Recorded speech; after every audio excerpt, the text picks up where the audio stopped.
ਨਾਨਕ ਕਹਿੰਦੇ ਨੇ ਜੇ ਤੁਸੀਂ ਮਿਟੋਗੇ ਤਾਂ ਹੀ ਸ਼ੁੱਧ ਹੋ ਸਕੋਗੇ। ਇਸ ਲਈ ਨਾਨਕ ਕਹਿੰਦੇ ਨੇ ਤੁਹਾਨੂੰ ਇਹੋ ਜਿਹਾ ਪਾਣੀ ਚਾਹੀਦਾ ਜਿਹੜਾ ਤੁਹਾਨੂੰ ਮਿਟਾ ਦੇਵੇ, ਜਿਹੜਾ ਤੁਹਾਨੂੰ ਬਚਾਏ ਨਾ। ਉਸੇ ਪਾਣੀ ਦੀ ਚਰਚਾ ਗੁਰੂ ਨਾਨਕ ਦੇਵ ਜੀ ਕਰ ਰਹੇ ਨੇ। ਜ਼ਰਾ ਸਮਝਣ ਦੀ ਕੋਸ਼ਿਸ਼ ਕਰੋ। ਜੇਕਰ ਹੱਥ ਪੈਰ ਦੇ ਦੂਜੇ ਅੰਗਾਂ ਵਿੱਚ ਧੂੜ ਭਰ ਜਾਏ ਤਾਂ ਪਾਣੀ ਨਾਲ ਧੋ ਕੇ ਮੈਲ ਸਾਫ਼ ਹੋ ਜਾਂਦੀ ਹੈ। ਜੇਕਰ ਮੂਤਰ ਨਾਲ ਕੱਪੜੇ ਅਸ਼ੁੱਧ ਹੋ ਜਾਣ ਤਾਂ ਸਾਬਣ ਨਾਲ ਧੋ ਕੇ ਉਹਨਾਂ ਨੂੰ ਸਾਫ਼ ਕਰ ਲਿਆ ਜਾਂਦਾ ਹੈ। ਉਸੇ ਤਰ੍ਹਾਂ ਜੇਕਰ ਬੁੱਧੀ ਪਾਪਾਂ ਨਾਲ ਭਰੀ ਹੋਵੇ ਤਾਂ ਉਹ ਨਾਮ ਦੇ ਪ੍ਰੇਮ ਦੇ ਰੰਗ ਨਾਲ ਸ਼ੁੱਧ ਕੀਤੀ ਜਾ ਸਕਦੀ ਹੈ। ਪ੍ਰੇਮ ਦੇ ਰੰਗ ਨਾਲ, ਇਹ ਪ੍ਰੇਮ ਸ਼ਬਦ ਬਹੁਤ ਜ਼ਿਆਦਾ ਮਹੱਤਵਪੂਰਨ ਹੈ। ਪਰਮਾਤਮਾ ਤੋਂ ਪਿੱਛੋਂ ਪ੍ਰੇਮ ਨਾਲੋਂ ਬਹੁਤਾ ਕੋਈ ਮਹੱਤਵਪੂਰਨ ਸ਼ਬਦ ਨਹੀਂ ਮਿਲਿਆ। ਇਸ ਲਈ ਪ੍ਰੇਮ ਨੂੰ ਥੋੜ੍ਹਾ ਸਮਝੀਏ। ਨਾਨਕ ਕਹਿੰਦੇ ਨੇ ਪ੍ਰੇਮ ਦੇ ਰੰਗ 'ਚ ਜਿਹੜਾ ਰੰਗ ਜਾਂਦਾ ਹੈ ਉਹਦੇ ਅੰਦਰਲੇ ਪਾਪ ਧੁੱਲ ਜਾਂਦੇ ਨੇ। ਪ੍ਰੇਮ ਸ਼ਬਦ ਤਾਂ ਅਸੀਂ ਜਾਣਦੇ ਹੀ ਹਾਂ। ਅਸੀਂ ਕਹਾਂਗੇ ਇਹ ਵੀ ਕੋਈ ਕੁੰਜੀ ਹੋਈ। ਇਹ ਤਾਂ ਸ਼ਬਦ ਹੀ ਜਾਣਿਆ ਪਛਾਣਿਆ। ਸ਼ਬਦਾਂ ਨਾਲ ਪਹਿਚਾਣ ਦਾ ਕੁਝ ਨਹੀਂ ਹੋਏਗਾ। ਤੁਸੀਂ ਭਾਸ਼ਾ ਕੋਸ਼ ਤੋਂ ਸ਼ਬਦ ਸਿੱਖਿਆ ਹੋ ਸਕਦਾ, ਤੁਸੀਂ ਜੀਵਨ ਦੇ ਕੋਸ਼ ਵਿੱਚੋਂ ਸ਼ਬਦ ਨਹੀਂ ਸਿੱਖਿਆ ਹੋ ਸਕਦਾ। ਭਾਸ਼ਾ ਕੋਸ਼ ਵਿੱਚ ਜਿਹੜੇ ਪ੍ਰੇਮ ਦੇ ਅਰਥ ਲਿਖੇ ਹਨ ਉਹਨਾਂ ਅਰਥਾਂ ਨਾਲ ਪ੍ਰੇਮ ਦਾ ਕੋਈ ਸੰਬੰਧ ਨਹੀਂ ਹੈ। ਜੀਵਨ ਦੇ ਕੋਸ਼ ਵਿੱਚ ਜਿਹੜੇ ਤੁਹਾਡੇ ਅਨੁਭਵ ਨਾਲ ਪ੍ਰੇਮ ਉਪਜਦਾ ਉਹ ਹੋਰ ਹੁੰਦਾ, ਉਸ ਦੀ ਅਗਨੀ ਹੋਰ ਹੁੰਦੀ ਹੈ। ਜਿਵੇਂ ਭਾਸ਼ਾ ਕੋਸ਼ ਵਿੱਚ ਸ਼ਬਦ ਲਿਖਿਆ ਅੱਗ, ਉਸ ਨਾਲ ਤੁਸੀਂ ਸੜ ਨਹੀਂ ਸਕਦੇ। ਲਿਖਿਆ ਹੈ ਜਲ, ਉਸ ਨਾਲ ਤੁਹਾਡੀ ਪਿਆਸ ਨਹੀਂ ਬੁਝਦੀ। ਇਸ ਤਰ੍ਹਾਂ ਭਾਸ਼ਾ ਕੋਸ਼ 'ਚ ਲਿਖੇ ਪ੍ਰੇਮ ਨੂੰ ਜੇਕਰ ਤੁਸੀਂ ਸਮਝਿਆ ਤਾਂ ਤੁਹਾਡੀ ਅੰਦਰੂਨੀ ਪਾਪਾਂ ਦੀ ਜਿਹੜੀ ਮੈਲ ਹੈ ਉਹ ਨਹੀਂ ਧੁੱਲ ਸਕੇਗੀ। ਪ੍ਰੇਮ ਤਾਂ ਇੱਕ ਅੱਗ ਹੈ। ਜਿਵੇਂ ਸੋਨਾ ਨਿਖਰ ਜਾਂਦਾ ਹੈ ਅੱਗ ਵਿੱਚੋਂ ਦੀ ਲੰਘ ਕੇ, ਉਹੀ ਬਚਦਾ ਹੈ ਜਿਹੜਾ ਬਚਣ ਦੇ ਲਾਇਕ ਹੈ, ਜਿਹੜਾ ਬਚਾਉਣ ਯੋਗ ਹੈ। ਜਿਹੜਾ ਕੂੜਾ ਸੀ ਉਹ ਸੜ ਜਾਂਦਾ ਹੈ। ਇਸੇ ਤਰ੍ਹਾਂ ਪ੍ਰੇਮ ਦੀ ਅੱਗ ਵਿੱਚੋਂ ਲੰਘਣ ਵਾਲਾ ਜਿਹੜਾ ਵੀ ਬੰਦਾ ਲੰਘਦਾ ਹੈ ਉਹ ਸੜ ਜਾਂਦਾ ਹੈ। ਜੋ ਵਿਅਰਥ ਹੈ ਉਹਦੇ ਨਾਲ, ਜਿਹੜਾ ਜ਼ਰੂਰੀ ਹੈ ਉਹ ਬਚ ਜਾਂਦਾ ਹੈ। ਤੁਹਾਡੇ ਅੰਦਰ ਵੀ ਜਿਹੜਾ ਪਾਪ ਹੈ ਉਹ ਗਵਾਚ ਜਾਂਦਾ ਹੈ। ਜਿਹੜੇ ਪੁੰਨ ਹਨ ਉਹ ਬਚ ਜਾਂਦੇ ਨੇ। ਸ਼ੁੱਧ ਨਿਖਰਿਆ ਹੋਇਆ ਪੁੰਨ ਤੁਸੀਂ ਹੋ ਜਾਂਦੇ ਹੋ, ਤੁਸੀਂ ਖਰਾ ਸੋਨਾ ਹੋ ਜਾਂਦੇ ਹੋ। ਤਾਂ ਪ੍ਰੇਮ ਨੂੰ ਵੀ ਠੀਕ ਤਰ੍ਹਾਂ ਸਮਝ ਲਓ। ਪਹਿਲੀ ਤਾਂ ਗੱਲ, ਪ੍ਰੇਮ ਅਤੇ ਪਾਪ ਵਿਪਰੀਤ ਹੋਣੇ ਚਾਹੀਦੇ ਨੇ, ਤਦ ਹੀ ਪ੍ਰੇਮ ਨਾਲ ਪਾਪ ਮਿਟ ਸਕੇਗਾ। ਤੁਸੀਂ ਇਸ ਤਰ੍ਹਾਂ ਸ਼ਾਇਦ ਕਦੇ ਨਾ ਸੋਚਿਆ ਹੋਵੇ ਕਿ ਪ੍ਰੇਮ ਅਤੇ ਪਾਪ ਦੁਨੀਆ ਵਿੱਚ ਡੂੰਘੇ ਤੋਂ ਡੂੰਘੇ ਹਨ। ਇਹਨਾਂ ਦੀਆਂ ਸਥਿਤੀਆਂ ਡੂੰਘੇ ਤੋਂ ਡੂੰਘੀਆਂ ਹਨ, ਕਿਉਂਕਿ ਜਦ ਵੀ ਤੁਸੀਂ ਪਾਪ ਕਰਦੇ ਹੋ ਤਦ ਪ੍ਰੇਮ ਨਹੀਂ ਹੁੰਦਾ। ਇਸ ਲਈ ਕਰ ਸਕਦੇ ਹੋ, ਸਾਰੇ ਪਾਪ ਪ੍ਰੇਮ ਦੀ ਕਮੀ ਨਾਲ ਪੈਦਾ ਹੁੰਦੇ ਨੇ।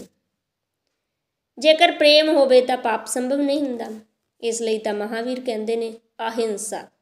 ਅਹਿੰਸਾ ਦਾ ਅਰਥ ਹੈ ਪ੍ਰੇਮ। ਬੁੱਧ ਕਹਿੰਦੇ ਨੇ ਕਰੁਣਾ। ਕਰੁਣਾ ਦਾ ਵੀ ਅਰਥ ਹੈ ਪ੍ਰੇਮ। ਜੀਸਸ ਦਾ ਤਾਂ ਬਚਨ ਹੀ ਸਾਫ਼ ਹੈ, ਲਵ ਇਜ਼ ਗੋਡ। ਉਹ ਤਾਂ ਕਹਿੰਦੇ ਨੇ ਤੁਸੀਂ ਪਰਮਾਤਮਾ ਦੀ ਗੱਲ ਹੀ ਛੱਡ ਦਿਓ, ਤੁਸੀਂ ਪ੍ਰੇਮ ਕਰੋ। ਪ੍ਰੇਮ ਹੀ ਪਰਮਾਤਮਾ ਹੈ। ਤੁਸੀਂ ਪ੍ਰੇਮ 'ਚੋਂ ਹੀ ਪਰਮਾਤਮਾ ਨੂੰ ਪਾ ਲਓਗੇ। ਹੋਰ ਸੰਤ ਅਗਸਤੀਨ ਤੋਂ ਕਿਸੇ ਨੇ ਪੁੱਛਿਆ ਕਿ ਮੈਨੂੰ ਸੰਖੇਪ ਵਿੱਚ ਦੱਸ ਦਿਓ, ਸਾਰ ਕੀ ਹੈ ਧਰਮ ਦਾ? ਪਾਪਾਂ ਤੋਂ ਮੈਂ ਕਿਵੇਂ ਬਚਾਂ? ਪਾਪ ਤਾਂ ਅਨੇਕਾਂ ਹਨ, ਜੀਵਨ ਨਿੱਕਾ ਜਿਹਾ ਹੈ। ਉਸ ਆਦਮੀ ਨੇ ਬਹੁਤ ਠੀਕ ਗੱਲ ਪੁੱਛੀ। ਉਸ ਨੇ ਕਿਹਾ ਕਿ ਜੀਵਨ ਬਹੁਤ ਛੋਟਾ ਹੈ, ਪਾਪ ਅਨੇਕ ਹਨ। ਇੱਕ ਇੱਕ ਨੂੰ ਜੇਕਰ ਛੱਡਦਾ ਰਿਹਾ ਤਾਂ ਮੈਨੂੰ ਭਰੋਸਾ ਨਹੀਂ ਕਿ ਛੁੱਟ ਸਕਾਂਗਾ। ਜੀਵਨ ਨਿੱਕਾ ਹੈ, ਭੁੱਲ ਜਾਏਗਾ।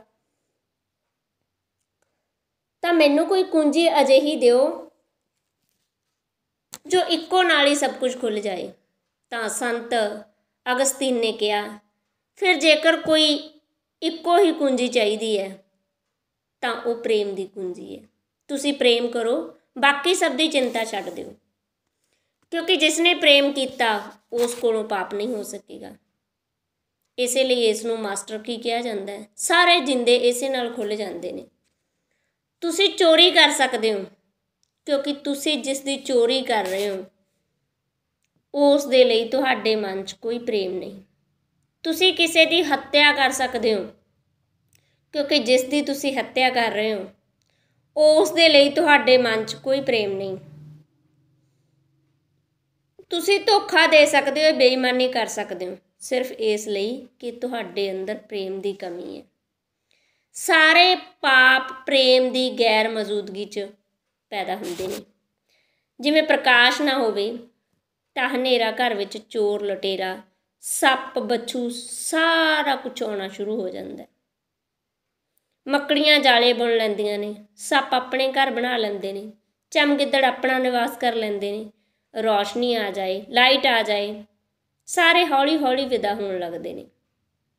ਪ੍ਰੇਮ ਰੌਸ਼ਨੀ ਹੈ। ਤੁਹਾਡੇ ਜੀਵਨ ਵਿੱਚ ਪ੍ਰੇਮ ਦਾ ਕੋਈ ਦੀਵਾ ਨਹੀਂ ਬਲਦਾ, ਇਸੇ ਲਈ ਪਾਪ ਹੈ। ਪਾਪ ਦੇ ਕੋਲ ਕੋਈ ਵਿਧਾਇਕ ਊਰਜਾ ਨਹੀਂ ਹੈ, ਕੋਈ ਸ਼ਕਤੀ ਨਹੀਂ ਹੈ, ਕੋਈ ਪੋਜ਼ਿਟਿਵ ਐਨਰਜੀ ਨਹੀਂ ਹੈ। ਪਾਪ ਸਿਰਫ ਨਕਾਰਾਤਮਕ ਹੈ, ਸਿਰਫ ਕਮੀ ਹੈ ਪ੍ਰੇਮ ਦੀ। ਤੁਸੀਂ ਕਰ ਸਕਦੇ ਹੋ, ਕਿਉਂਕਿ ਜੋ ਤੁਹਾਡੇ ਅੰਦਰ ਹੋਣਾ ਸੀ ਉਹ ਹੋ ਨਹੀਂ ਸਕਿਆ। ਇਸ ਨੂੰ ਥੋੜ੍ਹਾ ਸਮਝੋ। ਤੁਸੀਂ ਗੁੱਸਾ ਕਰਦੇ ਹੋ, ਸਾਰੇ ਧਰਮ ਸ਼ਾਸਤਰ ਕਹਿੰਦੇ ਨੇ ਗੁੱਸਾ ਨਾ ਕਰੋ, ਪਰ ਜੇਕਰ ਤੁਹਾਡੇ ਜੀਵਨ ਊਰਜਾ ਦਾ ਬਹਾਓ ਪ੍ਰੇਮ ਵੱਲ ਨਾ ਹੋਵੇ ਤਾਂ ਤੁਸੀਂ ਕਰੋਗੇ ਵੀ ਕੀ? ਤੁਹਾਨੂੰ ਗੁੱਸਾ ਕਰਨਾ ਹੀ ਪਵੇਗਾ, ਕਿਉਂਕਿ ਤੁਹਾਡੀ ਊਰਜਾ ਕਿਤੇ ਬਹਿ ਨਹੀਂ ਰਹੀ। ਕਿਉਂਕਿ ਗੁੱਸਾ ਠੀਕ ਤਰ੍ਹਾਂ ਸਮਝੋ ਤਾਂ ਉਹੀ ਪ੍ਰੇਮ ਹੈ ਜਿਹੜਾ ਰਾਹ ਨਹੀਂ ਲੱਭ ਸਕਿਆ। ਉਹੀ ਸ਼ਕਤੀ ਹੈ ਜਿਹੜੀ ਫੁੱਲ ਨਹੀਂ ਬਣ ਸਕੀ, ਕੰਡਾ ਨਹੀਂ ਬਣ ਸਕੀ। ਪ੍ਰੇਮ ਹੈ ਸਿਰਜਣ। ਤੁਹਾਡੇ ਜੀਵਨ ਵਿੱਚ ਸਿਰਜਣਾਤਮਕ ਨਾ ਹੋ ਸਕੇ ਜਿਹੜੀ ਗੱਲ, ਉਹ ਪਾਪ ਬਣ ਕੇ ਫੁੱਟ ਆਉਂਦੀ ਹੈ।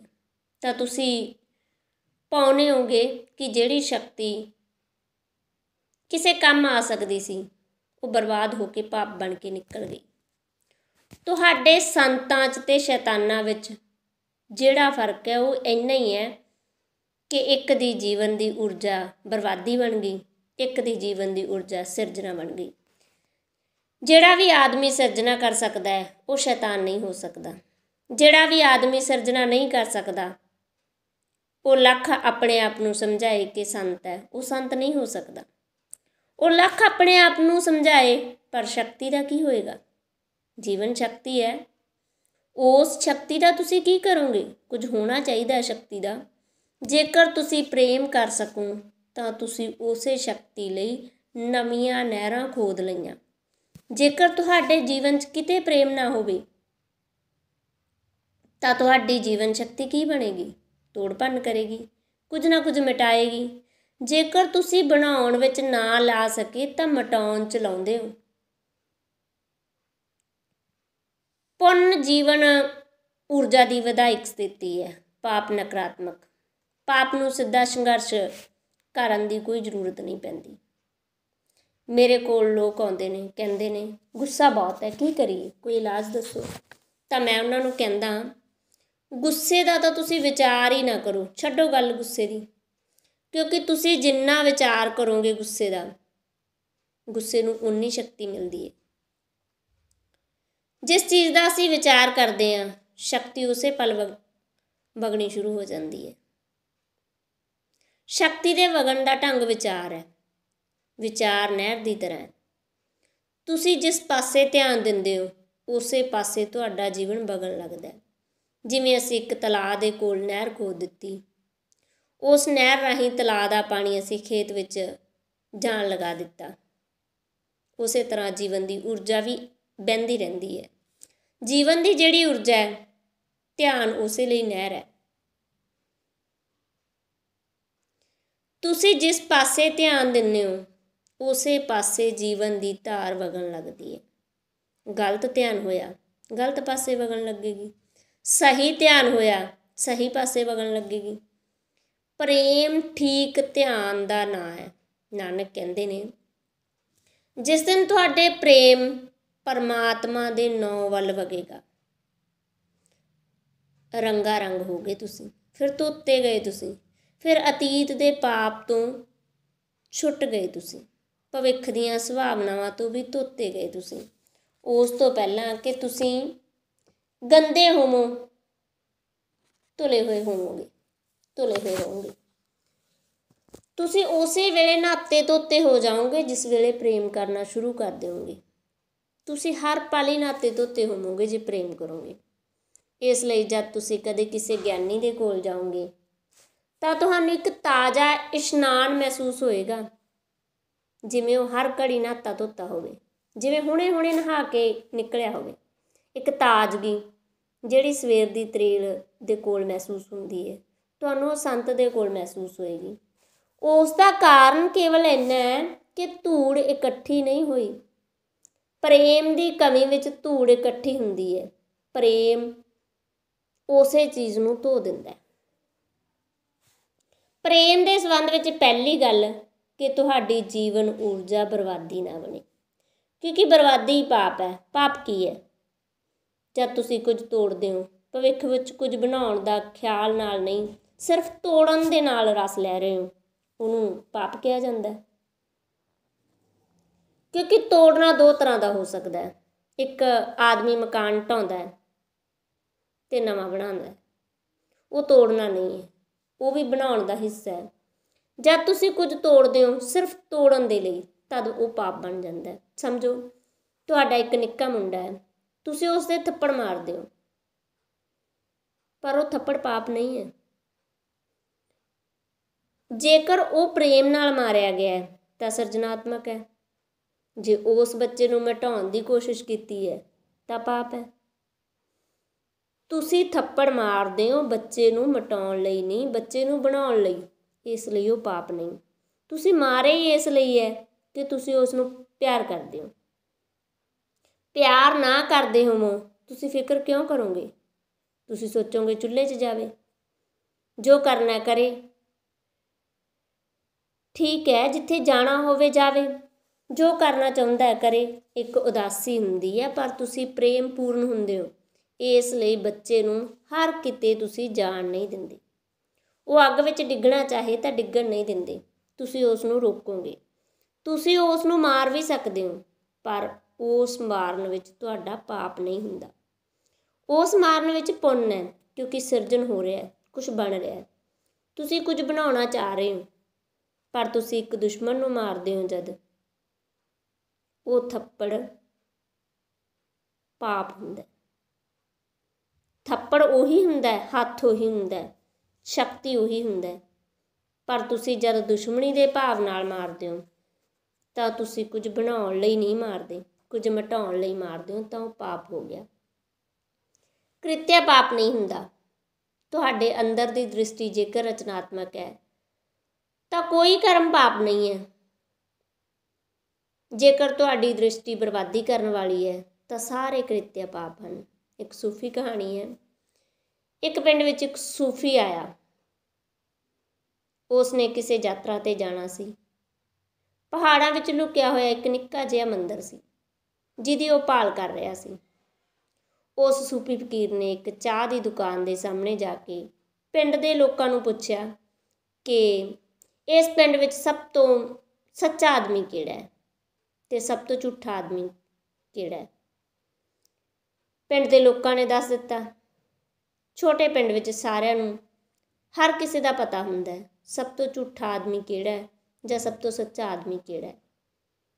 ਉਹ ਸੂਫੀ ਸਭ ਤੋਂ ਸੱਚੇ ਆਦਮੀ ਦੇ ਕੋਲ ਪਹਿਲਾਂ ਗਿਆ। ਉਹਨੇ ਪੁੱਛਿਆ, ਮੈਂ ਉਸ ਲੁਕੇ ਹੋਏ ਮੰਦਰ ਦੇ ਵੱਲ ਜਾਣਾ ਚਾਹੁੰਦਾ ਜਿਸ ਦੀ ਚਰਚਾ ਸ਼ਾਸਤਰਾਂ ਵਿੱਚ ਸੁਣੀ ਹੈ। ਜੇਕਰ ਤੁਹਾਨੂੰ ਰਾਹ ਪਤਾ ਹੈ ਤਾਂ ਮੈਨੂੰ ਇਹ ਦੱਸੋ, ਸਭ ਤੋਂ ਸੁਖਾਲਾ ਰਾਹ ਕਿਹੜਾ ਹੈ? ਤਾਂ ਉਸਨੇ ਕਿਹਾ, ਸਭ ਤੋਂ ਸੌਖਾ ਰਾਹ ਪਹਾੜਾਂ ਵਿੱਚੋਂ ਦੀ ਹੋ ਕੇ ਜਾਂਦਾ ਹੈ। ਇਸ ਵਿਧੀ ਨਾਲ ਤੁਰੋ, ਪਰ ਪਹਾੜਾਂ 'ਚੋਂ ਤਾਂ ਲੰਘਣਾ ਹੀ ਪਏਗਾ। ਉਹ ਆਦਮੀ ਫਿਰ ਝੂਠੇ ਆਦਮੀ ਦੇ ਕੋਲ ਗਿਆ। ਬਹੁਤ ਹੈਰਾਨ ਹੋਇਆ ਉਹ, ਕਿਉਂਕਿ ਉਸ ਝੂਠੇ ਆਦਮੀ ਕੋਲੋਂ ਉਸ ਨੇ ਪੁੱਛਿਆ ਤਾਂ ਉਹਨੇ ਕਿਹਾ, ਸਭ ਤੋਂ ਸੌਖਾ ਰਾਹ ਪਹਾੜਾਂ ਵਿੱਚੋਂ ਹੀ ਲੰਘਦਾ ਹੈ, ਇਹ ਰਾਹ ਹੈ, ਤੁਹਾਨੂੰ ਇਸ ਤਰੀਕੇ ਨਾਲ ਜਾਣਾ ਪਏਗਾ। ਦੋਹਾਂ ਦਾ ਜਵਾਬ ਇੱਕੋ ਜਿਹਾ ਸੀ। ਤਦ ਉਹ ਬਹੁਤ ਹੈਰਾਨ ਹੋਇਆ। ਉਸਨੇ ਪਿੰਡ ਵਿੱਚ ਜਾ ਕੇ ਪੜਤਾਲ ਕੀਤੀ ਕਿ ਇੱਥੇ ਕੋਈ ਸੂਫੀ ਤਾਂ ਨਹੀਂ ਹੈ, ਕੋਈ ਫਕੀਰ ਤਾਂ ਨਹੀਂ ਹੈ। ਧਿਆਨ ਰੱਖਣਾ, ਸੱਚਾ ਆਦਮੀ, ਝੂਠਾ ਆਦਮੀ ਦੋ ਕੰਡੇ ਨੇ। ਜਦ ਕੋਈ ਆਦਮੀ ਸੰਤ ਤੱਤਵ ਨੂੰ ਉਪਲਬਧ ਹੁੰਦਾ ਹੈ ਤਾਂ ਦੋਹਾਂ ਤੋਂ ਪਾਰ ਹੁੰਦਾ। ਹੁਣ ਉਹ ਬਹੁਤ ਮੁਸ਼ਕਲ ਵਿੱਚ ਪੈ ਗਿਆ, ਕਿਸ ਦੀ ਮੰਨਾਂ। ਉਸਨੇ ਸੋਚਿਆ ਸੀ ਕਿ ਝੂਠਾ ਆਦਮੀ ਪੁੱਠੀ ਗੱਲ ਕਹੇਗਾ, ਪਰ ਪਾਪੀ ਆਦਮੀ ਪੁੰਨ ਆਤਮਾ ਦੋਹਾਂ ਨੇ ਇੱਕੋ ਜਿਹਾ ਜਵਾਬ ਦਿੱਤਾ ਹੈ। ਹੁਣ ਕੌਣ ਸਹੀ ਹੈ? ਤਾਂ ਫਿਰ ਉਹ ਇੱਕ ਸੂਫੀ ਫਕੀਰ ਦਾ ਪਤਾ ਕਰਕੇ ਉਹਦੇ ਕੋਲ ਗਿਆ। ਉਸ ਫਕੀਰ ਨੇ ਕਿਹਾ, ਦੋਹਾਂ ਨੇ ਇੱਕੋ ਜਿਹਾ ਜਵਾਬ ਦਿੱਤਾ ਹੈ, ਪਰ ਦੋਹਾਂ ਦੀ ਨਜ਼ਰ ਵਿੱਚ ਜਦੋਂ ਤੱਕ ਤੁਸੀਂ ਗੁਰੂ ਨੂੰ ਨਾ ਪਾ ਲਓ ਤਾਂ ਤੁਹਾਨੂੰ ਕੁਝ ਪਤਾ ਨਹੀਂ ਲੱਗੇਗਾ। ਦੋਹਾਂ ਦੀ ਨਜ਼ਰ ਵਿੱਚ ਰਾਹ ਵੱਖਰਾ ਵੱਖਰਾ ਹੈ। ਸੱਚੇ ਆਦਮੀ ਨੇ ਤੁਹਾਨੂੰ ਇਸ ਲਈ ਕਿਹਾ ਕਿ ਤੂੰ ਪਹਾੜ ਦੇ ਉੱਪਰ ਦੀ ਜਾ, ਇੱਕ ਰਾਹ ਨਦੀ ਦੇ ਉੱਪਰੋਂ ਵੀ ਜਾਂਦਾ ਹੈ, ਉਹ ਉਸ ਨੂੰ ਪਤਾ ਹੈ, ਪਰ ਨਾ ਤਾਂ ਤੇਰੇ ਕੋਲ ਬੇੜੀ ਹੈ ਜਿਸ ਉੱਤੇ ਤੂੰ ਯਾਤਰਾ ਕਰ ਸਕੇ, ਨਾ ਬੇੜੀ ਉੱਤੇ ਯਾਤਰਾ ਕਰਨ ਦਾ ਕੋਈ ਹੋਰ ਸਾਧਨ ਹੈ ਕਿ ਕੋਈ ਸਮੱਗਰੀ ਹੋਵੇ। ਫਿਰ ਤੇਰੇ ਕੋਲ ਇਹ ਖੋਤਾ ਵੀ ਨਾਲ ਹੈ ਜਿਸ 'ਤੇ ਤੂੰ ਸਵਾਰ ਹੈ। ਇਹ ਪਹਾੜਾਂ ਉੱਤੇ ਤਾਂ ਤੇਰੇ ਲਈ ਸਹਿਯੋਗੀ ਹੋਏਗਾ, ਬੇੜੀ 'ਚ ਤਾਂ ਇਹ ਉਪਦਰਵ ਕਰੇਗਾ। ਇਸ ਲਈ ਤੇਰੀ ਪੂਰੀ ਹਾਲਤ ਨੂੰ ਸੋਚ ਕੇ ਕਿਹਾ ਕਿ ਤੂੰ ਪਹਾੜਾਂ ਵੱਲੋਂ ਦੀ ਜਾ, ਸੌਖਾ ਰਾਹ ਹੈ। ਉਂਝ ਤਾਂ ਸੌਖਾ ਰਾਹ ਬੇੜੀ ਰਾਹੀਂ ਹੈ, ਪਰ ਤੇਰੇ ਹਾਲਾਤ ਵੇਖ ਕੇ ਜਿਹੜਾ ਸੌਖਾ ਰਾਹ ਪਹਾੜਾਂ ਵੱਲੋਂ ਦੀ ਦੱਸਿਆ ਗਿਆ ਉਹ ਹੀ ਸੌਖਾ ਹੈ। ਝੂਠੇ ਆਦਮੀ ਨੇ ਇਸ ਲਈ ਪਹਾੜਾਂ ਤੋਂ ਕਿਹਾ ਤਾਂ ਕਿ ਤੁਸੀਂ ਮੁਸੀਬਤ ਵਿੱਚ ਪਾਓ। ਸੌਖਾ ਰਾਹ ਤਾਂ ਨਦੀ ਉੱਤੋਂ ਦੀ ਹੈ। ਝੂਠੇ ਆਦਮੀ ਨੇ ਇਸ ਲਈ ਪਹਾੜ ਤੋਂ ਕਿਹਾ ਕਿ ਤੁਸੀਂ ਮੁਸੀਬਤ ਵਿੱਚ ਪੈ ਜਾਓ। ਝੂਠਾ ਆਦਮੀ ਤੈਨੂੰ ਸਤਾਉਣਾ ਚਾਹੁੰਦਾ ਹੈ। ਜਵਾਬ ਇੱਕੋ ਹੈ, ਦ੍ਰਿਸ਼ਟੀ ਵੱਖਰੀ ਹੈ। ਕ੍ਰਿਤਿਆ ਵੀ ਇੱਕੋ ਹੋ ਸਕਦਾ ਹੈ। ਇਸ ਲਈ ਕੰਮਾਂ ਤੋਂ ਕੁਝ ਤੈਅ ਨਹੀਂ ਹੋ ਸਕਦਾ, ਅੰਦਰੂਨੀ ਭਾਵ ਨਾਲ ਤੈਅ ਹੁੰਦਾ ਹੈ। ਇਸ ਲਈ ਤਾਂ ਪਿਓ ਪੁੱਤਰ ਨੂੰ ਮਾਰ ਦਿੰਦਾ ਹੈ, ਉਸ ਦਾ ਕੋਈ ਹਿਸਾਬ ਨਹੀਂ ਰੱਖਿਆ ਜਾਂਦਾ। ਮਾਂ ਪੁੱਤਰ ਨੂੰ ਮਾਰ ਦਿੰਦੀ ਹੈ, ਉਹਦਾ ਕੋਈ ਹਿਸਾਬ ਨਹੀਂ ਰੱਖਿਆ ਜਾਂਦਾ। ਸੱਚ ਤਾਂ ਇਹ ਹੈ ਕਿ ਖੋਜੀ ਕਹਿੰਦੇ ਨੇ, ਜਿਸ ਨੇ ਆਪਣੇ ਪੁੱਤਰ ਨੂੰ ਕਦੇ ਨਹੀਂ ਮਾਰਿਆ, ਉਸ ਮਾਂ ਅਤੇ ਪੁੱਤ ਦੇ ਵਿਚਕਾਰ ਕੋਈ ਡੂੰਘਾ ਸੰਬੰਧ ਨਹੀਂ ਹੋ ਸਕਦਾ, ਕਿਉਂਕਿ ਆਤਮੀਆਂ ਨਹੀਂ ਬਣ ਸਕਦਾ ਕੁਝ ਵੀ। ਤੁਸੀਂ ਜੇਕਰ ਆਪਣੇ ਪੁੱਤਰ ਨੂੰ ਮਾਰਨ ਤੋਂ ਡਰਦੇ ਹੋ ਤਾਂ ਤੁਸੀਂ ਉਸ ਨੂੰ ਆਪਣਾ ਹੀ ਨਹੀਂ ਮੰਨਦੇ। ਫਾਸਲਾ ਹੈ ਤੁਹਾਡੇ ਵਿਚਕਾਰ। ਜਿਹੜਾ ਪਿਓ ਪੁੱਤਰ ਦੀ ਇੱਛਾ ਉੱਤੇ ਝੁਕ ਜਾਏ, ਪੁੱਤਰ ਉਸ ਨੂੰ ਕਦੇ ਮਾਫ਼ ਨਹੀਂ ਕਰਦਾ, ਕਿਉਂਕਿ ਜ਼ਿੰਦਗੀ ਵਿੱਚ ਉਸ ਨੂੰ ਲੱਗੇਗਾ ਕਿ ਪਿਓ ਨੇ ਉਸ ਨੂੰ ਬਰਬਾਦ ਕਰ ਦਿੱਤਾ, ਕਿਉਂਕਿ ਪੁੱਤਰ ਤਾਂ ਅਨੁਭਵ ਹੀ ਨਹੀਂ ਹੈ। ਇਸ ਲਈ ਉਹਦੀਆਂ ਮੰਗਾਂ ਦਾ ਕੋਈ ਬਹੁਤਾ ਅਰਥ ਨਹੀਂ ਹੈ। ਪਿਓ ਨੂੰ ਸੋਚਣਾ ਹੀ ਪਏਗਾ ਕਿ ਕਿਹੜੀ ਮੰਗ ਠੀਕ ਹੈ, ਕਿਹੜੀ ਗਲਤ ਹੈ। ਉਹ ਬਹੁਤ ਅਨੁਭਵੀ ਹੈ। ਜੇਕਰ ਪ੍ਰੇਮ ਕਰਦਾ ਹੈ ਆਪਣੇ ਪੁੱਤਰ ਨੂੰ ਤਾਂ ਉਹ ਆਪਣੇ ਤਜਰਬੇ ਨਾਲ ਤੈਅ ਕਰੇਗਾ, ਪੁੱਤਰ ਦੀਆਂ ਮੰਗਾਂ ਤੋਂ ਨਹੀਂ। ਜੇਕਰ ਕਿਸੇ ਪਿਓ ਨੇ ਪੁੱਤਰ ਨੂੰ ਪੂਰੀ ਸੁਤੰਤਰਤਾ ਦਿੱਤੀ ਹੈ ਤਾਂ ਪੁੱਤਰ ਕਦੇ ਮਾਫ਼ ਨਹੀਂ ਕਰ ਪਾਉਂਦਾ। ਇਸ ਲਈ ਤਾਂ ਪੱਛਮ 'ਚ ਇੰਨੇ ਪੁੱਤਰ ਪਿਓ ਨੂੰ ਮਾਫ਼ ਨਹੀਂ ਕਰ ਪਾਉਂਦੇ। ਹੋਰ ਪੱਛਮ ਵਿੱਚ ਪਿਓ ਨੇ ਜਿੰਨੀ ਆਜ਼ਾਦੀ ਪੁੱਤਰ ਨੂੰ ਦਿੱਤੀ ਹੈ, ਦੁਨੀਆ ਵਿੱਚ ਕਿਸੇ ਨੇ ਨਹੀਂ ਦਿੱਤੀ। ਪਿਛਲੇ 100 ਵਰ੍ਹਿਆਂ ਦੇ ਵਿਚਕਾਰ ਵਿਚਾਰਕਾਂ ਨੇ ਇਹ ਸਮਝਾਇਆ ਕਿ ਪੁੱਤਰਾਂ ਨੂੰ ਪੂਰੀ ਸੁਤੰਤਰਤਾ ਦਿਓ, ਪਰ ਉਹਨਾਂ ਦਾ ਨਤੀਜਾ ਕੀ ਹੋਇਆ? ਪਿਓ ਪੁੱਤਰ ਦੇ ਵਿਚਕਾਰ ਇੰਨੀ ਵੱਡੀ ਖਾਈ ਪੈਦਾ ਹੋ ਗਈ ਕਿ ਉਹਨੂੰ ਭਰਨਾ ਮੁਸ਼ਕਿਲ ਹੋ ਗਿਆ। ਪੁਰਾਣੇ ਜ਼ਮਾਨੇ 'ਚ ਪੁੱਤਰ ਪਿਓ ਕੋਲੋਂ ਡਰਦੇ ਸਨ, ਪੱਛਮ ਵਿੱਚ ਪਿਓ ਪੁੱਤਰਾਂ ਕੋਲੋਂ ਡਰ ਰਹੇ ਨੇ। ਹੋਰ ਪੁਰਾਣੇ ਜ਼ਮਾਨੇ ਵਿੱਚ ਪੁੱਤਰ ਪਿਓ ਨੂੰ ਅੰਤ ਤੱਕ ਸ਼ਰਧਾ ਦਿੰਦਾ ਸੀ। ਨਵੇਂ ਪੱਛਮ ਵਿੱਚ ਰੱਤੀ ਭਰ ਦੀ ਸ਼ਰਧਾ ਨਹੀਂ ਹੈ, ਪ੍ਰੇਮ ਦਾ ਭਾਵ ਨਹੀਂ ਹੈ। ਕਾਰਨ ਕੀ ਹੈ? ਕਾਰਨ ਇਹ ਹੈ ਕਿ ਪੁੱਤਰ ਇੱਕ ਨਾ ਇੱਕ ਦਿਨ ਜ਼ਰੂਰ ਮਹਿਸੂਸ ਕਰਦਾ ਹੈ ਕਿ ਪਿਓ ਨੇ ਮੈਨੂੰ ਬਰਬਾਦ ਕਰ ਦਿੱਤਾ। ਉਹਨੂੰ ਰੋਕਣਾ ਚਾਹੀਦਾ ਸੀ। ਜੇਕਰ ਮੈਂ ਗਲਤ ਕਰ ਰਿਹਾ ਤਾਂ ਉਸ ਨੂੰ ਰੋਕਣਾ ਚਾਹੀਦਾ, ਜੇਕਰ ਮੈਂ ਭਟਕ ਰਿਹਾ ਤਾਂ ਉਹਨੂੰ ਰੋਕਣਾ ਚਾਹੀਦਾ, ਕਿਉਂਕਿ ਉਹ ਤਜਰਬੇਕਾਰ ਸੀ, ਮੈਂ ਨਹੀਂ ਤਜਰਬੇਕਾਰ ਸੀ। ਮੇਰੀ ਗੱਲ ਉਹਨੇ ਕਿਉਂ ਸੁਣੀ? ਉਹਨੂੰ ਝੁਕਣਾ ਨਹੀਂ ਚਾਹੀਦਾ ਸੀ। ਪੁੱਤਰ ਇਹ ਅਨੁਭਵ ਕਰੇਗਾ। ਇਹ ਧਿਆਨ 'ਚ ਰੱਖਣਾ ਜ਼ਰੂਰੀ ਹੈ, ਕਿਉਂਕਿ ਪ੍ਰੇਮ ਚਿੰਤਾ ਕਰੇਗਾ ਦੂਜੇ ਦਾ ਜੀਵਨ ਸ਼ੁਭ ਹੋਵੇ, ਸੋਹਣਾ ਹੋਵੇ, ਸੱਤਿਆ ਹੋਵੇ, ਮਹਿਮਾ ਨੂੰ ਉਪਲਬਧ ਹੋਵੇ। ਅਨਾਦਰ ਦਾ ਅਰਥ ਇਹ ਹੁੰਦਾ ਹੈ ਕਿ ਕੋਈ ਆਤਮਾ ਨਹੀਂ, ਜੋ ਵੀ ਹੋਣਾ ਹੋਵੇ ਹੋਵੇ, ਸਾਡਾ ਕੋਈ ਮਤਲਬ ਨਹੀਂ। ਸੰਜੋਗ ਦੀ ਗੱਲ ਹੈ ਕਿ ਤੁਸੀਂ ਪੁੱਤਰ ਹੋ। ਸੰਜੋਗ ਦੀ ਗੱਲ ਹੈ ਕਿ ਮੈਂ ਪਿਓ ਹਾਂ, ਨਹੀਂ ਤਾਂ ਤੁਸੀਂ ਮੇਰੇ ਤੋਂ ਕੁਝ ਵੀ ਲੈਣਾ ਦੇਣਾ ਨਹੀਂ ਸੀ। ਤਾਂ ਪੱਛਮ ਵਿੱਚ ਅੰਤ ਤੱਕ ਸਾਰੇ ਸੰਬੰਧ ਡਿੱਗ ਪਏ ਨੇ। ਪ੍ਰੇਮ ਵੀ ਮਾਰ ਸਕਦਾ ਹੈ, ਕਿਉਂਕਿ ਪ੍ਰੇਮ ਇੰਨਾ ਤਾਕਤਵਰ ਹੈ, ਇੰਨਾ ਸ਼ਰਧਾਵਾਨ ਹੈ ਕਿ ਬਰਬਾਦੀ ਨਾਲ ਵੀ ਸਿਰਜਣ ਨੂੰ ਸਿਰਜਿਆ ਜਾ ਸਕਦਾ ਹੈ।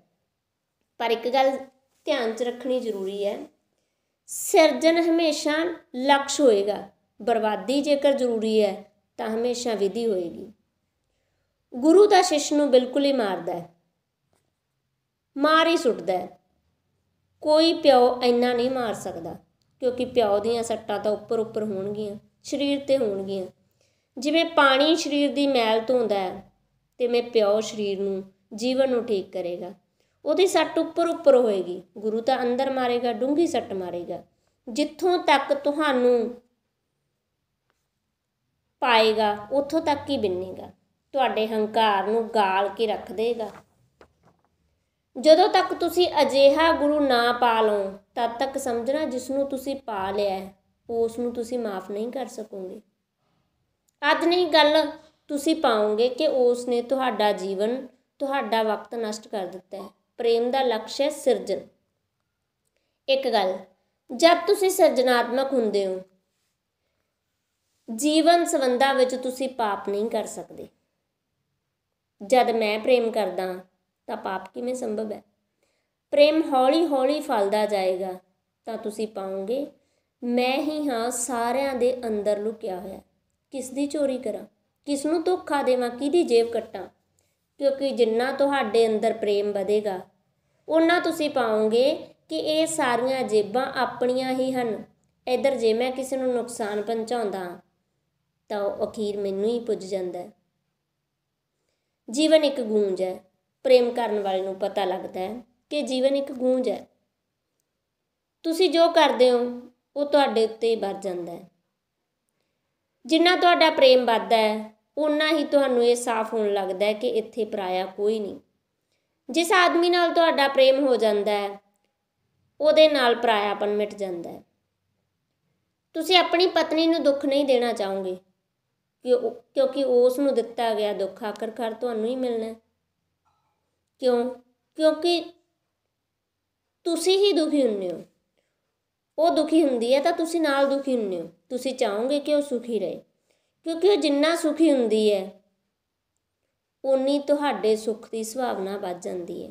ਤਾਂ ਤੁਸੀਂ ਪਾਓਗੇ ਦੂਜੇ ਨੂੰ ਦਿੱਤਾ ਗਿਆ ਦੁੱਖ ਤੁਹਾਨੂੰ ਵੀ ਦੁਖੀ ਕਰਦਾ ਹੈ, ਦੂਜੇ ਨੂੰ ਦਿੱਤਾ ਗਿਆ ਸੁੱਖ ਤੁਹਾਨੂੰ ਵੀ ਸੁਖੀ ਕਰਦਾ ਹੈ। ਹਾਲਾਂਕਿ ਅਸੀਂ ਬਿਲਕੁਲ ਉਲਟ ਭਾਸ਼ਾ ਵਿੱਚ ਸੋਚਦੇ ਹਾਂ। ਅਸੀਂ ਸੋਚਦੇ ਹਾਂ ਆਪਣੇ ਸੁੱਖ ਨੂੰ ਸੁੱਖ ਦਿਓ, ਦੂਜੇ ਨੂੰ ਦੁੱਖ ਦਿਓ, ਸ਼ਾਇਦ ਇਸ ਨਾਲ ਸਾਡਾ ਸੁੱਖ ਵਧੇਗਾ। ਅਖੀਰ 'ਚ ਤੁਸੀਂ ਪਾਉਂਦੇ ਹੋ ਕਿ ਤੁਸੀਂ ਖੁਦ ਹੀ ਦੁੱਖ ਨਾਲ ਭਰ ਗਏ, ਕਿਉਂਕਿ ਜੋ ਤੁਸੀਂ ਦੂਜੇ ਨੂੰ ਦਿੰਦੇ ਹੋ ਉਹੀ ਪਰਤਦਾ। ਜੇਕਰ ਤੁਸੀਂ ਸਾਰਿਆਂ ਲਈ ਕੰਡੇ ਬੀਜੇ ਨੇ ਤਾਂ ਆਖਿਰ ਵਿੱਚ ਤੁਸੀਂ ਕੰਡਿਆਂ ਭਰਿਆ ਜੀਵਨ ਵੀ ਪਾਓਗੇ। ਜੇਕਰ ਤੁਸੀਂ ਫਿਕਰ ਨਾ ਕੀਤਾ ਕਿ ਦੂਜੇ ਕੀ ਕਰ ਰਹੇ ਨੇ, ਤੁਸੀਂ ਫੁੱਲ ਹੀ ਫੁੱਲ ਬੀਜਦੇ ਗਏ ਤਾਂ ਅਖੀਰ ਵਿੱਚ ਪਾਓਗੇ ਜੋ ਤੁਸੀਂ ਬੀਜਿਆ ਉਹ ਤੁਸੀਂ ਕੱਟੋਗੇ। ਜੋ ਤੁਸੀਂ ਦੂਜਿਆਂ ਲਈ ਬੀਜਿਆ ਉਹ ਤੁਹਾਨੂੰ ਹੀ ਕੱਟਣਾ ਪਏਗਾ। ਪਰ ਅਸੀਂ ਉਲਟਾ ਤੁਰਦੇ ਹਾਂ। ਇੱਕ ਇਸਤਰੀ ਮੇਰੇ ਕੋਲ ਪੁੱਛਣ ਆਈ, ਉਹ ਪਤੀ ਨੂੰ ਤਲਾਕ ਦੇਣਾ ਚਾਹੁੰਦੀ ਹੈ। ਉਸਨੇ ਜਿਹੜੀ ਗੱਲ ਪੁੱਛੀ ਮੈਨੂੰ ਉਹ ਭੁੱਲਦੀ ਨਹੀਂ। ਉਸਨੇ ਮੈਨੂੰ ਪੁੱਛਿਆ ਕਿ ਤਲਾਕ ਦੇਣ ਦੀ ਇਹੋ ਜਿਹੀ ਵੀ ਕੋਈ ਤਰਕੀਬ ਹੈ ਕਿ ਮੇਰੇ ਪਤੀ ਨੂੰ ਇਸ ਨਾਲ ਖੁਸ਼ੀ ਨਾ ਮਿਲੇ। ਉਹ ਚੰਗੀ ਤਰ੍ਹਾਂ ਜਾਣਦੀ ਸੀ ਕਿ ਤਲਾਕ ਦੇਣ ਨਾਲ ਖੁਸ਼ੀ ਮਿਲੇਗੀ, ਕਿਉਂਕਿ ਉਸਨੇ ਪਤੀ ਨੂੰ ਕਾਫੀ ਸਤਾਇਆ ਹੈ। ਹੁਣ ਉਹ ਇਹ ਵੀ ਇੰਤਜ਼ਾਮ ਕਰਨਾ ਚਾਹੁੰਦੀ ਹੈ ਕਿ ਤਲਾਕ ਵੀ ਹੋਵੇ, ਇੰਤਜ਼ਾਮ ਵੀ ਅਜਿਹਾ ਹੋਵੇ ਕਿ ਪਤੀ ਨੂੰ ਖੁਸ਼ੀ ਨਾ ਮਿਲੇ। ਅਸੀਂ ਨਾਲ ਹੋ ਕੇ ਦੁੱਖ ਦੇਣਾ ਚਾਹੁੰਦੇ ਹਾਂ ਅਤੇ ਦੂਰ ਹੋ ਕੇ ਵੀ ਦੁੱਖ ਦੇਣਾ ਚਾਹੁੰਦੇ ਹਾਂ। ਜੁੜੇ ਹੋਈਏ ਤਾਂ ਵੀ ਦੁੱਖ ਦੇਣਾ ਚਾਹੁੰਦੇ ਹਾਂ, ਵੱਖਰੇ ਹੋ ਜਾਈਏ ਤਾਂ ਵੀ ਦੁੱਖ ਦੇਣਾ ਚਾਹੁੰਦੇ ਹਾਂ। ਪਰ ਧਿਆਨ ਰੱਖੋ, ਜਦ ਤੁਸੀਂ ਇੰਨਾ ਦੁੱਖ ਦੇਣਾ ਚਾਹੋਗੇ, ਤੁਹਾਡੇ ਦੁੱਖ ਲਈ ਜਿਹੜੀ ਇੰਨੀ ਬੇਚੈਨੀ ਹੈ, ਤੁਹਾਡੇ ਦੁੱਖ ਉੱਤੇ ਜਿਹੜਾ ਇੰਨਾ ਧਿਆਨ ਹੈ, ਉਹ ਹੌਲੀ ਹੌਲੀ ਤੁਸੀਂ ਪਾਓਗੇ ਕਿ ਤੁਹਾਡੇ ਅੰਦਰ ਦੁੱਖ ਦਾ ਜ਼ਖਮ ਇਸੇ ਧਿਆਨ ਨਾਲ ਨਿਰਮਿਤ ਹੁੰਦਾ ਜਾਏਗਾ। ਸੋ ਅੱਜ ਇੰਨਾ ਹੀ।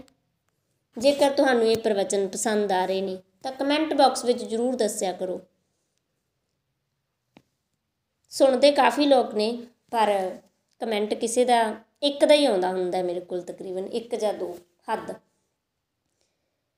ਕਿਉਂਕਿ ਅਸੀਂ ਸਿਰਫ ਲੈਣਾ ਸਿੱਖਿਆ ਹੋਇਆ, ਦੇਣਾ ਕੁਝ ਨਹੀਂ ਸਿੱਖਿਆ ਹੋਇਆ।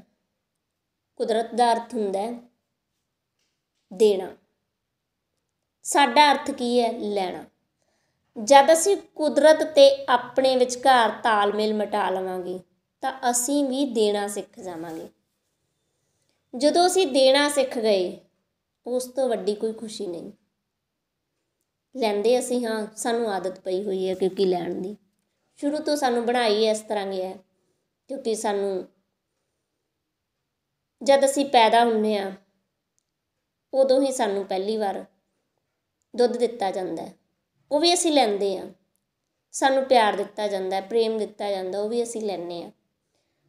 ਫਿਰ ਸਾਨੂੰ ਆਲੇ ਦੁਆਲੇ ਚੀਜ਼ਾਂ ਦਿੱਤੀਆਂ ਜਾਂਦੀਆਂ, ਖਿਡੌਣੇ ਦਿੱਤੇ ਜਾਂਦੇ ਆ। ਸਾਨੂੰ ਆਦਤ ਸ਼ੁਰੂ ਤੋਂ ਲੈਣ ਦੀ ਪਈ ਹੋਈ ਹੈ, ਦੇਣ ਦੀ ਨਹੀਂ ਪਈ ਹੋਈ। ਇਸ ਲਈ ਇਹ ਅਸੀਂ ਲੈਣ ਦੇ ਆਦੀ ਹੋ ਚੁੱਕੇ ਹਾਂ, ਦੇਣ ਦੇ ਨਹੀਂ। ਸੋ ਮਾफ़ੀ, ਮੈਂ ਕੁਛ ਆਪਣੇ ਵਿਚਾਰ ਵਿੱਚ ਪੇਸ਼ ਕੀਤੇ ਨੇ, ਉਸ ਲਈ ਮਾफ़ੀ। ਧੰਨਵਾਦ ਜੀ, ਤੁਸੀਂ ਇਹਨਾਂ ਪ੍ਰਵਚਨਾਂ ਨੂੰ ਬੜੇ ਪਿਆਰ ਸਤਿਕਾਰ ਨਾਲ ਸੁਣਦੇ ਹੋ। ਧੰਨਵਾਦ ਜੀ, ਕੱਲ੍ਹ ਤੱਕ, ਬਾਏ ਬਾਏ ਜੀ।